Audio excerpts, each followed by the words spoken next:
Joining me now is News Corp columnist Angela Mollard and Sky News contributor Louise Roberts.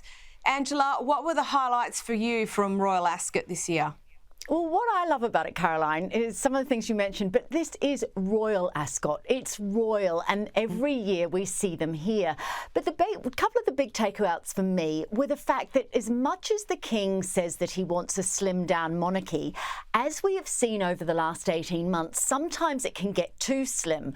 And an event like Royal Ascot shows us that it's actually quite extended after all. There's all these various players. They come out. We had Princess Beatrice, Princess Eugenie. We had the Edinburghs, we had Zara Phillips, we had Peter Phillips and his very stunning and stylish girlfriend. So I think it's always a reminder that there are these people that are adjacent to the royal family that can come in when needed. So that was one of my takeouts. My other big one was the King kissing the hand of Fergie, the Duchess of York. Now, earlier this week, Fergie wrote a piece for the UK Telegraph about the life that she had, or about the trauma that personal scars she'd carried since she was 12 years old and her mother left her. It was a very beautiful piece of writing, really heartfelt. And I think the fact that the King, of course, when Louise and I were both living in the UK, the way that Fergie was treated was abominable. She was called the Duchess of Pork, that sort of thing. To see her now having a part in the royal family and being so welcomed by the King, I just thought it was a lovely, lovely moment. That was a really beautiful gesture, actually. I agree with you. Louise, how important is Royal Ascot to the family schedule this time of year? Well, absolutely critical. I think there's three main events, and you've touched on them in your editorial, Caro. You've got Trooping the Colour, which brings the pomp. You've got the state opening of Parliament, which brings a sort of ceremony. But then you've got Royal Ascot, which is the charm and the glamour. And it's very much a social chessboard as well, because you do get very much a sense, particularly within the royal enclosure, of who is in the royal favour and who is very much out. So to get a ticket to the royal enclosure, I think it really shows that you've got a very strong connection with the family. And, we've mentioned this sort of the legacy of the late Queen, which is wonderful. And it was always great to see that footage of her cheering on her horses when they ran. But I do feel Charles has really stepped up and made Ascot his own. I mean, obviously, despite his ill health, he's made sure that Ascot is front and centre on his social calendar, and you see all the royals mingling. They're re-wearing their vintage clothes, which, as you said, is absolutely fantastic. So it's very much a social event, but it's very strategic and it's very heavily planned. So they might look sort of very luxe and relaxed, wandering around Ascot and sipping on champagne, but it's all very strategic and very planned.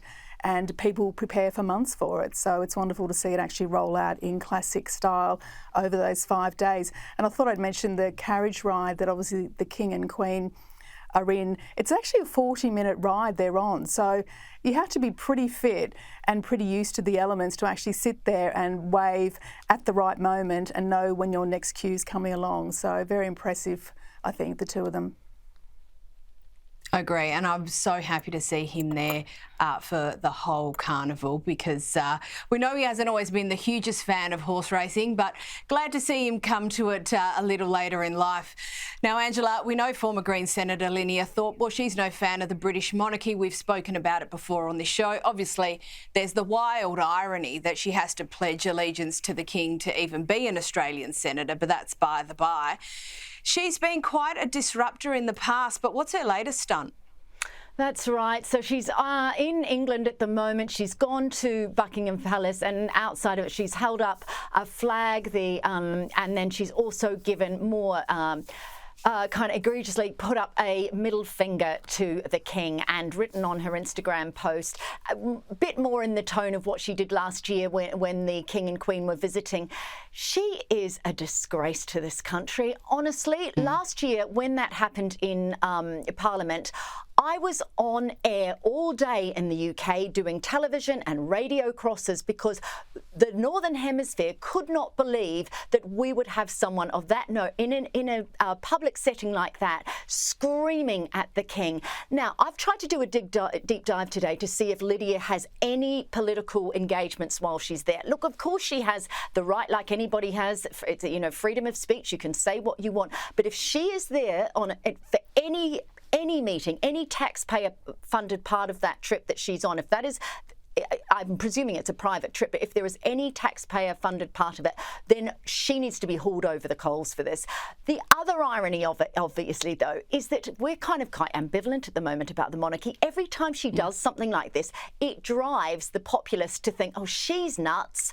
And actually, you know, we quite like the royal family. They've you know, lots of service. King Charles has been there for 75 years. He's coping with cancer, and he still turns up for things, multiple things during a week. So she's the one that looks silly. Well, I think she's definitely counterproductive, and I don't think she's worked it out yet. On to Meghan, and she's out podcasting again this week. This comment has gained a bit of traction online and in the media. Do you have conversations with your kids about money? Like, how are you even beginning to think about that type of thing? Well, we sometimes do a little farmer's market stand. Nice. So we have... That's so American. I love that idea. Like a little lemonade stand just makes me feel like that is like perfect Americana in Montecito with a farm stand. But like, we do... How beautiful. We grow a lot of veggies, and part of what I want them... Go and sell these. Part of what I want them to learn is, and gardening is really, really so great for children because it teaches them patience, teaches them to value and appreciate their food. Louise, why all the angst? Well, it's more fiction from Meghan dressed up as authenticity, isn't it? I mean, it should be a wholesome moment where the children are growing their own fruit and veg and there's surplus of that, so they're actually selling it to their mates and obviously probably donating the money. But there's no evidence this actually happened. And also, given her obsession with privacy for the kids, which I do support, I might add, why not just do it, you know, off the books and not actually go onto a, you know, multi-million-dollar podcast and crow about it? It's just, there was also a basket of fruit and veg, I believe, and some of it looked like it was out of season. So I just think, why is she going on about this when in fact it's not really the lesson more about teaching kids about money and the value of growing your own food. It's the way she delivers it. It's just totally fake. And I just wish she'd stop. And actually, if she wants to do that with her kids, just do it in private. Don't crow about it. Which brings me on to the next part. And still on that appearance, she had this to say about telling the truth. If you could rewrite your public narrative from scratch, is there anything that you would do differently? Yes, I would ask people to tell the truth. Angela, it's a bit rich, isn't it?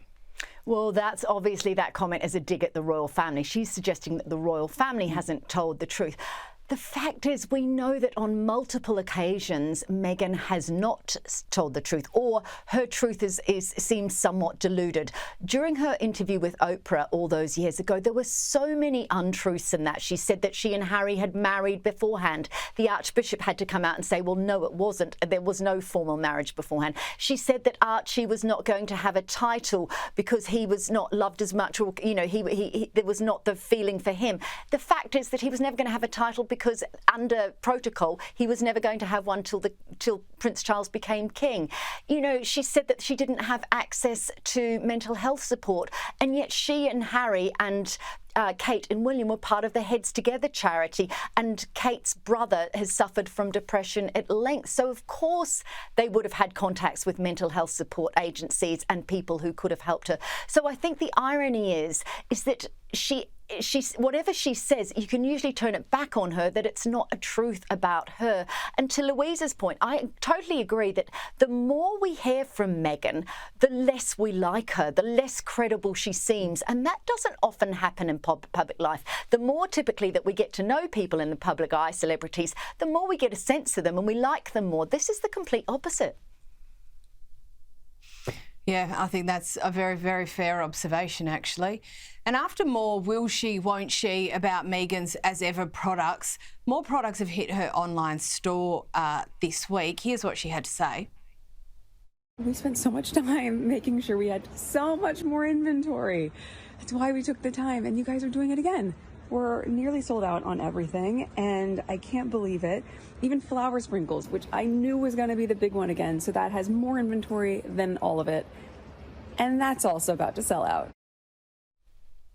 Louise, I've only got just under a minute left. Why all this fuss, and why all this kite flying about additional products and lines?